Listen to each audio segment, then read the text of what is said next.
This is News Chops, programming of I. Sam Crozier's Revolution with Reason, an advertising vehicle for isamcrozier.proboards.com.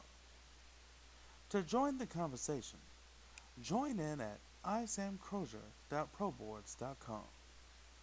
All links will be found in the description. All money supported can be forwarded through patreon.com/isamcrozier. Become a patron at your pleasure at patreon.com/isamcrozier. Revolution with Reason is a news and philosophy opinion review channel. The aim is to be the new Fox News. The design is to gain a fortune on that geriatric advertising revenue. The format is comedy. These are your headlines in review. In today's first story, some good news. The U.S. has administered nearly 2 million coronavirus vaccine doses, according to the CDC, CNN reports. Although the news reports that hospitals are slow to set up their vaccine distribution channels, the good news itself is that the vaccine is here. In related news, Donald Trump has signed into law a government funding bill that would provide relief to an estimated 12 million people on Sunday night. This came after some resistance, as Trump is quoted to have called the bill a disgrace. It is not known if Trump made any money short-selling bets on his willingness to sign, and on this matter, Bernie Sanders did not comment.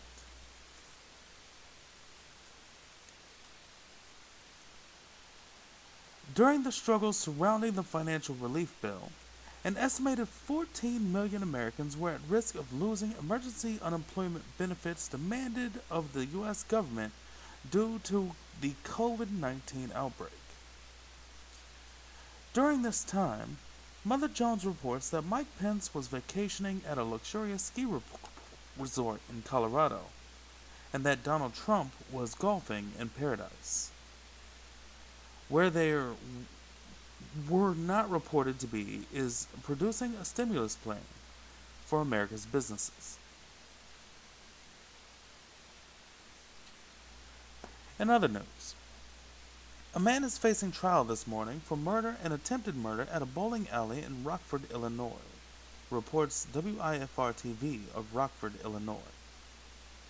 The station, who did make no attempt to investigate what conditions were the prelude to this nation's venerable military staff choosing to act of undomiciled violence to act out of motivation, followed this up by making no attempts at discovering what options science have discovered as possible to relieve these tensions. No charges are planned at this time, but this relation claims that it ought to be a crime. Police suspect that they have identified the remains of the terrorist believed to have been the Nashville bomber. Identified as Anthony Quinn Warner by matching DNA, a computing consultant in the Nashville, Tennessee area. Today, 6 uniformed police officers are being praised by Nashville Mayor John Cooper, who, upon hearing the message broadcasting at the time of the explosion, knocked on doors and evacuated residents in the area. It is this relation that agrees with Mayor Cooper. Their swift action saved lives. In technical circles, AT&T is known for policies that are traumatic and illegal business practices, and known to offer extremely poor service.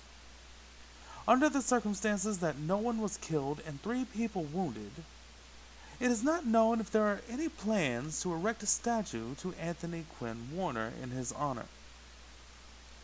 Although this statement subverts expectations, I, for one, am disappointed in him for not making more efforts to hack together a more perfect union. The bombing, I think, was in poor taste. Another story is in the news today about a man held in police custody dying while in police custody. In this story, the officers at the scene contacted EMS, and so this report may be an overreaction. The New York Times broadcasts a video of a white woman attempting to steal the cell phone of a 14-year-old boy. This woman, who is assumed to be an adult but the police have not released her name, is seen on video in what eventually becomes a physical altercation with the boy and his father. The police did not comment on whether charges would be laid against her. The Texas State Police, who is remembered at this time for always getting their man, is being sued this month for being unable to get their man evened out. On August 15th, Marco and Dylan Puente were driving separate cars to visit a great-grandfather. At the end of the event, Dylan had been arrested for making an improper wide turn, and his father Marco was asphyxiated, pepper sprayed, and arrested for obstructing traffic, filming, and refusing the orders of a police officer. It is not known at this time if Vince McMahon, of WWE fame, intends to use the antics of the Keller Police Department to inspire the bonanza of events in the professional wrestling dramas of the foreseeable future. In other news, angry at the failure of his election challenges, Trump calls his own Supreme Court of the United States nominees cowardly and incompetent. In doing so, Donald Trump provided me with an opportunity to say what I doubt I'll ever get the chance to say again. At a time of strife and sickness, he thought he could short sell justice. He was wrong.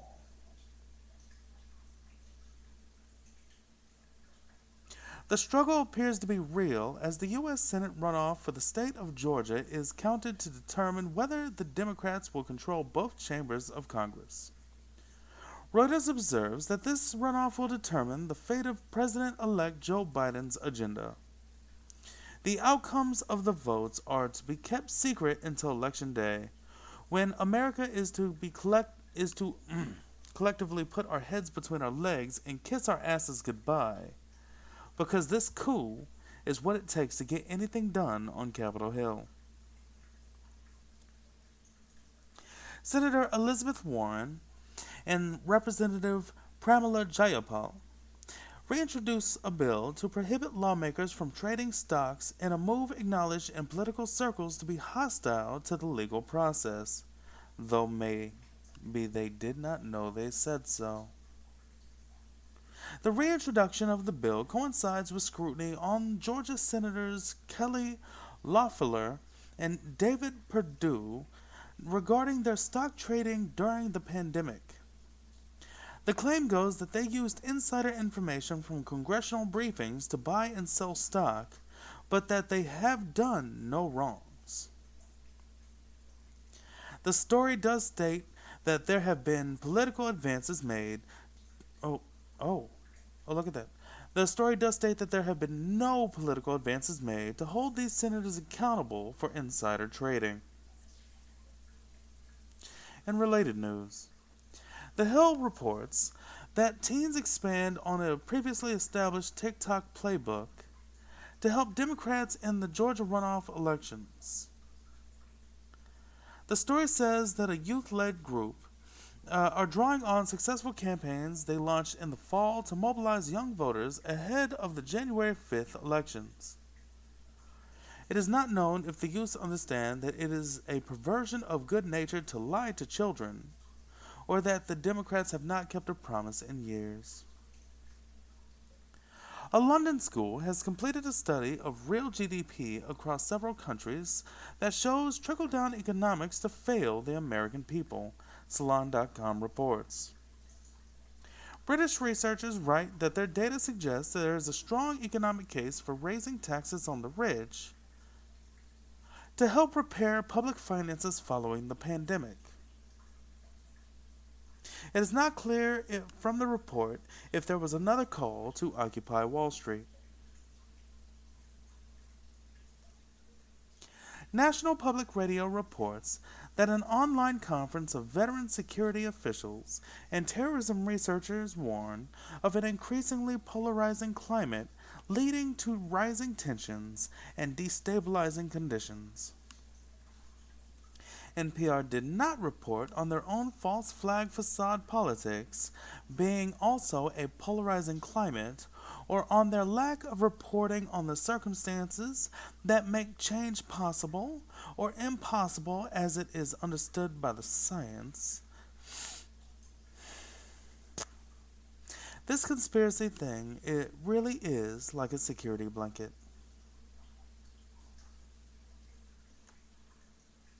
There is some mystery this month around a high-effort phishing scam targeting unpublished manuscripts and the authors who write them. Not much is known about the motivations behind it, and the manuscripts do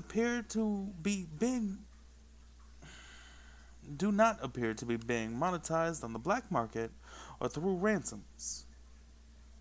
But the story details a highly coordinated effort with deep research and deeper knowledge of interprofessional connections. This relation's conclusion, which I have written before, is that liberophilia has become stalking in some dark corner of the internet. Governor Andrew Cuomo, some good news.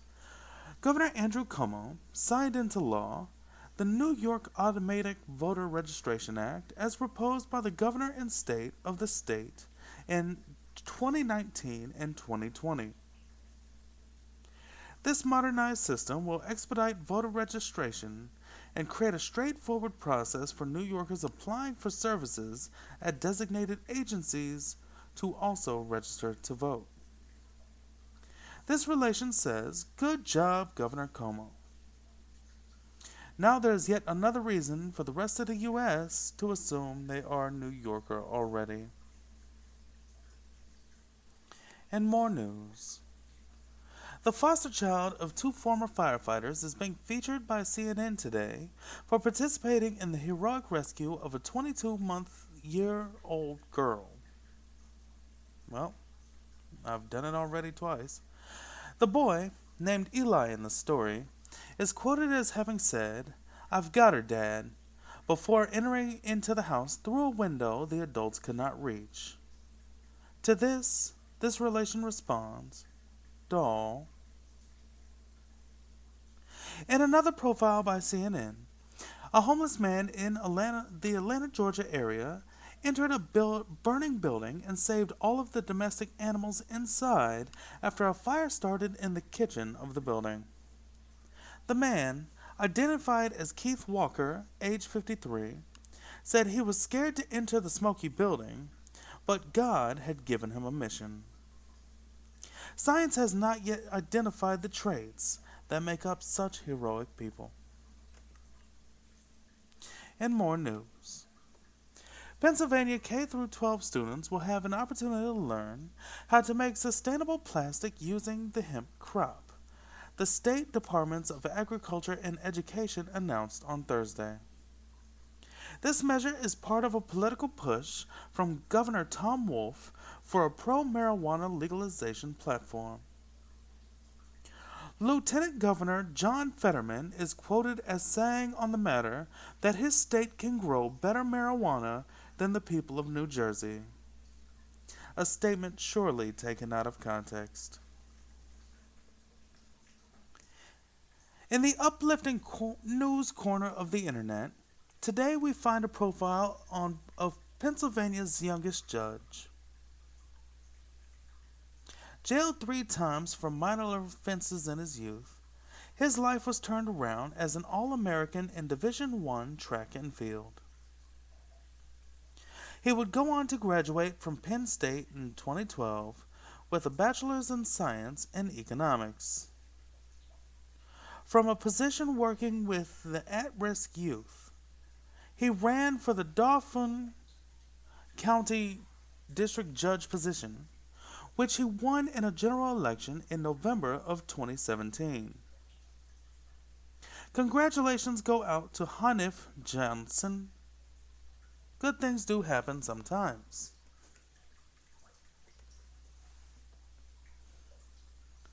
Barstool Sports, who I do not know and cannot explain what they do, raised over $6 million this holiday season to help small businesses in their area stay afloat. In paraphrasing, the statement made by the representing party was that this action was taken because the U.S. government took none. That's vigilantism I think we can all be proud of. This has been Samuel Crozier, Samuel Crozier, Sam Crozier, reading your trending headlines for your morning. And this has been News Chaps, Comedy Headlines Review. The transcripts for today's News Chops and links to all related stories can be found on medium.com. The link is in the description.